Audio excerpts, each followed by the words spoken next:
What's up, Joe? Hey, what's going on? How are you? I'm wonderful. How are you today? Well, man, doing really well. This is great. Good on This you. is this is great. Are you in Dublin? I'm on the west coast of Ireland, Okay. County Clare on the River Shannon. So there's a river that's the spine of Ireland, like the information superhighway coming up Okay. that splits Ireland in two. And one of the reasons it's been so at the center of so many invasions. And yeah, so I'm right there at the mouth of the River Shannon on the west coast, just Okay, inland. wonderful. Yeah. Wonderful. Where Well, are you? I'm in Kansas City, Missouri. I'm in the middle of the American map. It's beautiful. Haven't been yet. Yeah, you'll like it. So one of my big audio bread and butters is a jazz radio show called Neon Jazz. And it all came about because I ran into this guy that had a show called the Neon Beat, which was like the American Songbook. And his name's John Christopher, and he's very Irish, and he loves Ireland, and he'll bust out that accent. And every time I talk to someone in Ireland, I'm always so happy and proud of John Christopher. So Nice. I Shout out to Johnny. yeah. So what I may do at the very end here is I may have you just send a special message to him, and I'll just Absolutely. surprise him. So we'll Absolutely. Yeah, we'll yeah. we'll pop in at the end and knock it out. But man, you have an eclectic palette of art and interests and a lot of things going on. So it's wonderful to be able to delve into your world for a little while. So thank you so much for your time. No, I appreciate it. I love doing these little things. I'm still at the beginning of my podcast skill set, so it's great to bump into legends like yourself. Oh So yeah. Well, you're legendary yourself. I love the artwork back there. What's going on? that is the Lochgar Shield, rendering an artist rendering of an archaeological find, Okay. um, and this is a local artist called Daffodil. It's a very heavy oil painting. I dig So it. It has yeah. that Van Gogh vibe, just real He thick. does, yeah, this local guy, and he's quite Van Goghian actually. Yes, he lives in a kind of a rundown shack, and you bring him a bottle of wine, and he'll give you a cheap painting. It's Well, classic. Yeah. I think Van Gogh had such a restless spirit in his first go around down here. I wouldn't be surprised if there's some level of cat reincarnation, nine lives, and he's Yeah. going into some other dude The archetype. Yes, this dude is definitely a vessel. for sure. How do you pronounce your name properly? It's a Mihal, the most un poetic way I can phoneticize the name Mihal is Mihal like U-Haul. Yeah. So Mihal O'Sullivan. Okay. I love it, man. Well, hey, man, before we dive into your life and what makes you who you are, your mission, your artistic purpose, we all went through quite a thing with COVID for the last 3 years. How did you survive it, and how has it changed you? It actually brought me out of myself in a lot of ways. I was performing regularly in public. So I joined with my brother and my mom on an online school. We created an online school and did like hundreds of hours of online presentations on different themes around Celtic spirituality and Irish music and other themes like family and aging, and used poetry and music to kind of illustrate our own take on these big themes and also have people converse. Like there would be 40 to 120 would join us each time. So we'd have breakout rooms and series of 2 hour sessions. So we set up an online school called The Hedge School, and that's on our website, Turas Donham. And then I also started working one on one with people, and I do Songs of Life, which I do a jazz stream on these Songs of Life one on one Zoom sessions. So, Okay. and then I started working with poetic process, people's poetry and my own poetry and other famous epic poems, and just a deep conversation, really. So I've always been on the fringes of working one on one with people, as a lot of musicians are. We think we're not built for that. We think we have to be playing to more than one person at a time. There's this kind of unconscious nervous shyness. A lot of musicians are shy. So I had that shyness, and I'm now working one on one with people. So that's what COVID did for me. It did this, you know. Yeah, that's cool, man. So I got it. I'm curious. One of my favorite musical rendezvous in my life is to listen to Enya. How big is Enya in Ireland? Not very big. Not very big. I married an American girl from New Jersey, and she loved Enya. It was a big hit, but it was marketed more over there than it Okay. was. here. And but Enya is like real deal. She's a really authentic Irish traditional singer because her sister is a really famous Irish traditional singer called Moya Brennan. It's the Brennan sisters, and they had an Irish traditional supergroup called Clonard, and Clonard are amazing. They did like the music for like Robin Hood, the TV show Robin Hood, if you remember that. Yeah, yeah, The, yeah. the Hooded Man. They did a lot of TV and they traveled the world. So her sister is actually very much in the music industry as well, but used her own name. So I had a feeling that was going to be your answer, that it was bigger here than it would be in the native country. yeah, Um, you know what's so weird about how like rumors get propagated? And I remember years ago, someone was telling me that Tom Petty, right before he got big, got in a car wreck and went okay, into a coma.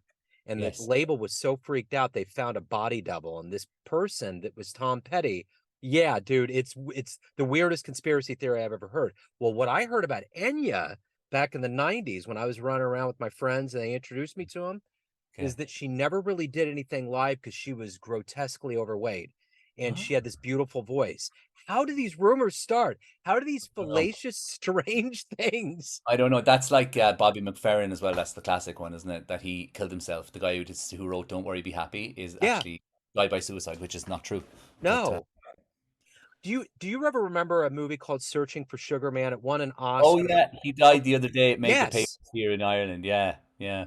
But in the beginning of that film, they talked about how there was rumors that he killed himself on stage.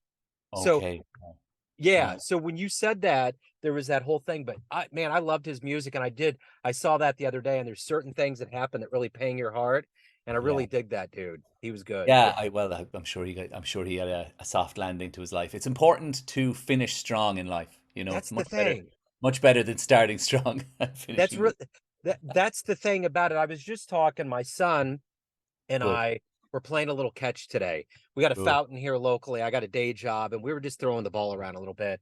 And we ran into an old friend, and his father-in-law used to sit on the stoop where I lived in this small town called Belton, where my friend John Christopher lives. And it's been so long he passed suddenly. It's been so long ago. I was wondering because he was a big baseball fan if he actually got to see our Royals win the World Series in 15, and he did. And I was thinking about that with Rodriguez. Like he literally got to taste the fame. He got the adulation. He got that validation of this life of art that he poured his soul into. He would have been okay probably otherwise, but at least he got that one documentary guy that said, "You know what? You're the light." That's it, you know, and like I think he struggled to stay sober a long time. So it's nice to see somebody, you know, we a lot of times those of us who choose to be sober, we're not sure why the fuck we're doing it. So he got his payoff in the end. Yes, he did. Yes, he did. And it's all a karmic circle, man. Really, at the end of the day, it's partially that. So I want to get to the essence and the heart and soul of what you do for a living. I'm going to put you in front of a bunch of third graders at a career day. One Okay, of the great. kids, okay, one of the kids looks up and says, "Hey, what do you do for a living?" How do you answer that child? Great. I read, I recite poetry. I try to do it from memory. I sing songs, a cappella, unaccompanied. And I'm a guide in Ireland as well. I show people around Ireland. I invite them to Ireland to meet me. And I perform concerts with my brother and I perform with my mother as a singer as well in a trio, an a cappella trio, three voices. And that's it. I use my own life and my own insights and my own poetry and other poems to describe how beautiful life is. That's wonderful. It's amazing. I do this so often that I hear voices and hear how they work, and you have a wonderful voice. I can just tell without you even singing. It's like there's just a way that it's like a harpsichord. It like strums my brain, and I'm like, that voice is. I'll pick it out. It's rare, but I can immediately, without there even being song, I can tell that you have the perfect voice for it. Thank you. Yeah. The speaking voice is a long journey trying to find your own accent and your own, the level of your voice, quite literally, the level. And Yeah, I suppose all those late nights as well might have added a bit of a kind of a gravelly gravitas, if you yeah, will, to my voice. yeah, But I've really studied people's voices as well over the years. I work very closely with a poet called David White, and he's a very famous Englishman from with an Irish background, lives in Seattle, and he recites poems and speaks, and his voice is very embodied in his body and his work.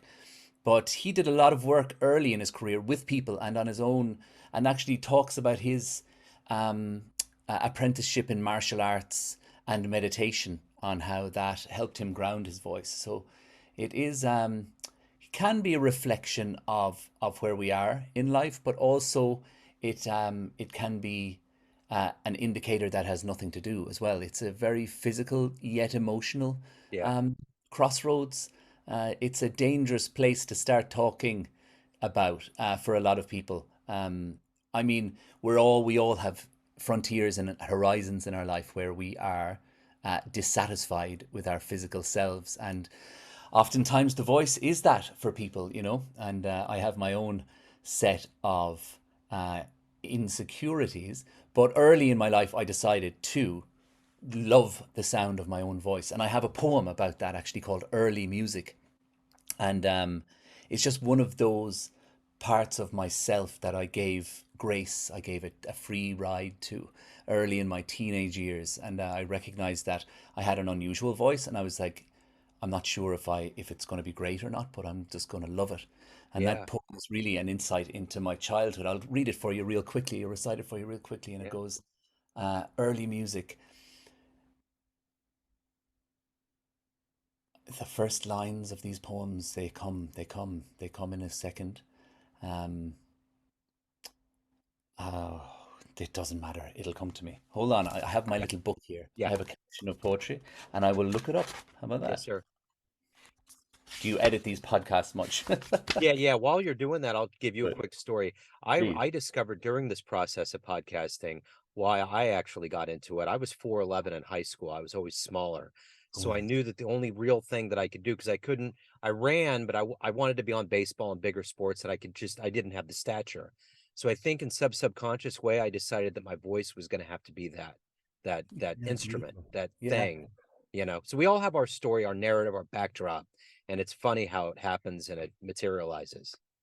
I often think the voice or any virtuosity we have is as an offset of an insecurity that we Yeah, have as well, you know, that we chose this yeah, thing that we would master.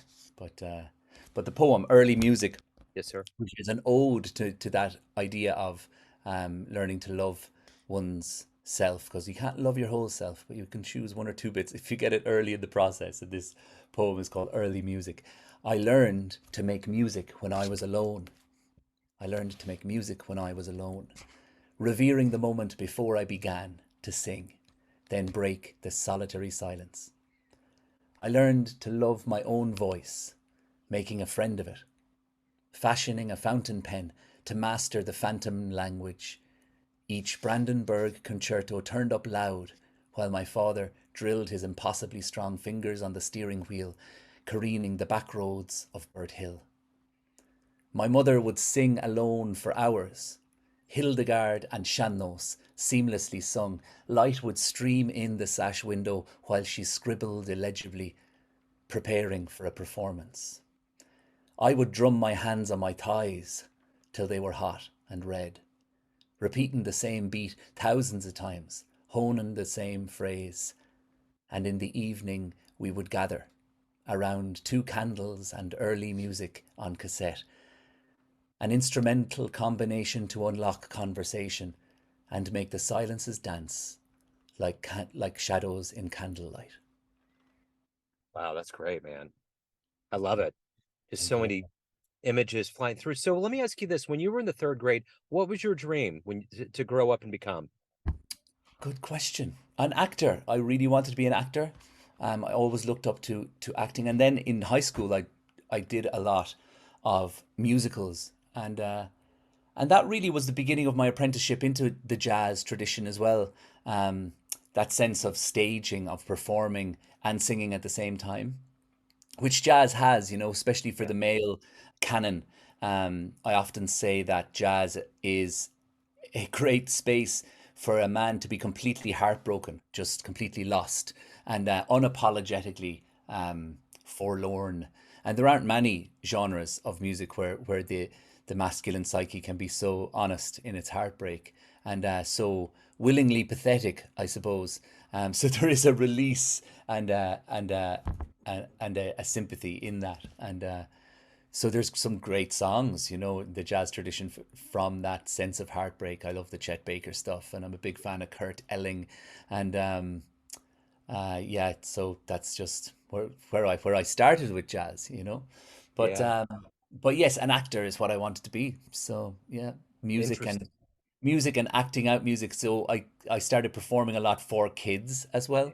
I got into hip hop when I was a younger kid as well, which is a lot of bravado. When you're starting out, you're trying to emulate and act a part. It really is a dislocation of the identity of a musician. A lot of hip hop is you literally create an alter ego, isn't that it? Yeah. Yeah, that's true. You know, Chet Baker, I don't know if you did you see the Ethan Hawke film they did? I did just once, but it's powerful. Yeah. Yeah. And I had no idea until later on that it was because of his teeth that he sang, that he didn't originally plan on it, Yes. Yeah. which And, and I love how Chet and a lot of jazz singers they sing to mimic the trumpet, yeah, or they sing to mimic the sax. Um, so in a lot of ways, the phrasing in singing, for instance, like Chet Baker does some amazing ones, like um, uh, I fall in love too easily.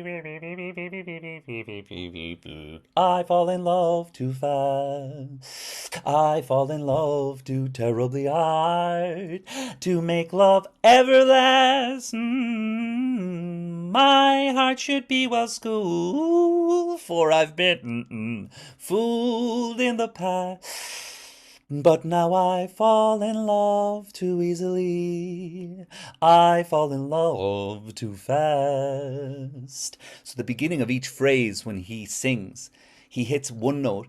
Not I. yeah, Because with trumpet, you can't hit an I. You have to hit one note. And yeah, often in jazz as well, I love that about singing jazz. The loudest note will always be first. yeah, So if you think about it, if you're playing a horn, the loudest note has to be first yeah. because you got to create the note and then trail off from there. So I love that about it, the way jazz plucks notes out of the air like that. I fall in love too easily. I is always going to be the loudest note. So I love Yeah. having lots of fun with those. That's fascinating. Yeah. So let me ask you this. Who's been kind of a hero for you in your life? Well, I suppose I've always gravitated towards singers. There's an Irish singer called Brian Kennedy. He toured a lot with Van Morrison. He was actually Van Morrison's like support act, and then he'd come on as the one of the backing singers for the whole gig. And trying to follow Van Morrison as well as a backing singer is quite like trying to follow a cat. It's very, very difficult. So he's a really intuitive, really virtuosic singer, a high tenor. So he was always an early hero of mine, Brian Kennedy. If your listeners want to check him out, he's a, a schooling in singing. And then I bumped into Bobby McFerrin when he was doing a gig in Ireland, actually, early in my 20s. I was listening to him a little bit before that, his solo stuff. Yeah. And yeah, I spent a lot of time trying to mimic Bobby McFerrin, which a lot of people do.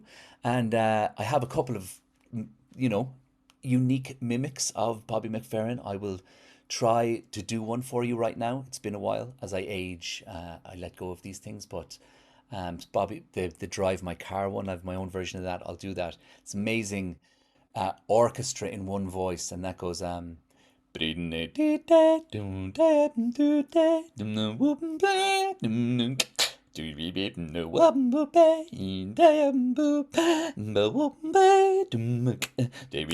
gonna get in my car and then drive away. Gonna drive so far, no one gonna find me. Put my foot on the gas and accelerate. Drop so fast and do. And no one gonna find me, find me, find me, find me, find me, find me. No, baby, you can drop my card. No, beep, beep, beep, beep, yeah, yeah, yeah, yeah, yeah. Yeah. I love it. That's awesome. Thank you. That's wonderful. But So that's did yeah, Bobby McFerrin's solo stuff is my favorite, yeah. and then more recently Kurt Elling. That's Yeah. Kurt Elling. He's like the modern Sinatra. A lot of your listeners would know him. Kurtelling. He's Yeah. the thinking man's Frank Sinatra. I often describe him as. So Yeah. Yeah, he's he's wonderful. yeah. Yeah. I put him on the show a lot. So let me ask you this. What is the motivation for you every day that to get up and to do the work that you do? What is that that gets you going? Good question. I well, at the moment I'm learning poems. I love memorizing things. Now, of course, anyone who out there who is memorizing things realizes that it's very, very difficult to memorize something properly until you perform it. And that's why I love doing conversations with people like yourself because I'll push little things out of the nest that I've been working on. And so I love to memorize poems, and I know that the work I do when I'm taking care of my 6 week old baby, when I'm shushing him, I often recite poems for him that I'm learning. I know that the work I put in now will just flourish on stage at some stage, or I'm going to a little housewarming party tomorrow, and I won't push it, but if somebody asks me, I'll do a little poem or a little song that I always do the last poem I learned or the last song I learned. That's a little rule for myself and any performers out there who are stuck with their same party piece. Just always do the thing you learned last is a good way of pushing things out of the nest. But the latest poem I learned just yesterday, even if at all, but we'll give it a shot, is by the great Seamus Heaney, um, who is a great poet in Ireland. He died around 10 or 12 years ago, and it's called "The Guttural Muse." And the guttural muse is this idea of the voice as well. And this is his poem. And it's a great little meditation on midnight in a hotel room, which many of us are familiar with. And also around fishing as well. One of the great themes in his poetry is fishing. And the guttural muse goes, late summer, late summer, and at midnight I smelled the heat of the day. By my hotel room overlooking the hotel car park, I breathed the muddied night airs off the lake and watched a young crowd leave the discotheque. Their voices rose warm and comforting as oily bubbles the tench sent up earlier that evening at dusk. The slimy tench, often called the doctor fish, as it is said that it heals the wounds of any fish that touches it. A girl was being courted out among the cars, and as her voice puddled into laughs, I felt like a large pike, all badged with sores, ready to swim in touch with soft-mouthed life. Wow. That's wonderful. That's wonderful. Yeah, you have a gift, man. Yeah. Thank you. Well, it's got that jazz, Yeah. I felt yeah, we all know that feeling as well as we see the young and beautiful frolicking out of nightclubs. And as her voice puddled into laughs, I felt like some old pike all badged with sores, ready to swim in touch with Yeah. soft-mouthed life. Yeah. I love it. I love it. Let me ask you this. If you were to have a dream tonight, you ran into the 20-year-old version of yourself, and you could give that young version of you a piece of advice based on the wisdom you've gained in your life up to this point, what would you tell that young version of you? That's a great question. That's a really good question. I would memorize more things. Um, I would take it easy on myself, and I would hire more people. That's what I would say across the board. I would hire more people. I'd get a job as well as being a musician. Um, for a long time, I was a musician and thought that a job would tie me down, that I wouldn't be able to take gigs. And in a lot of ways, some of the great um, jollies I've had in the music world, and they are jollies because they're often not financially, fruitful. Uh, some of them were due to me being footloose and fancy free. One of the great rich apprenticeships and connections I've had musically in my life is with the actor Russell Crowe, who we Yeah. met here in Ireland in a little village. Jesus, it must be 20 years ago, maybe 15, 16 years ago. And he was unveiling a statue to Richard Harris. And in this tiny little village, and he was an old friend of the great Hellraiser, Richard Harris, who was from Limerick, where I'm very close to. And so I was footloose, fancy free, and I went down for a volunteer gig, just to sing with Russell Crowe. Apparently, I wouldn't have been able to recognize Russell Crowe if he had walked past me in the street at that time. And so we went down and just, well, I was a backing singer, and we made great friends. So I've gone all over the world with him, singing and performing to packed houses because he started as a musician as well. Often actors are quite envious of musicians and singers because our art form is so immediate, and their art form is so meticulous and prepared in Yeah. advance. So he started as a musician and actually printed up a record before he ever got an acting part at all. So that's been a great thing. And so, certain things happen, but I suppose I would have told myself to learn about money, all that boring stuff. But I would have, yeah, I would have just earned a little bit of money and spent that on things, hired people, Yeah. help. Yeah, for That sure. whole universal theme of asking for help, which I don't think there's anyone listening that cannot identify with their inability to ask for help. Yeah. I agree. I agree. So everyone out there has a perception of you, family, friends, fans, clients, colleagues, but you run the show. What's your perception of you? Who do you think you are? That's a good question. I think that I'm an artist, and I think uh, there's a great necessity for like a merciful view of oneself if one chooses to be an artist. One is not going to be the one with their taxes on time.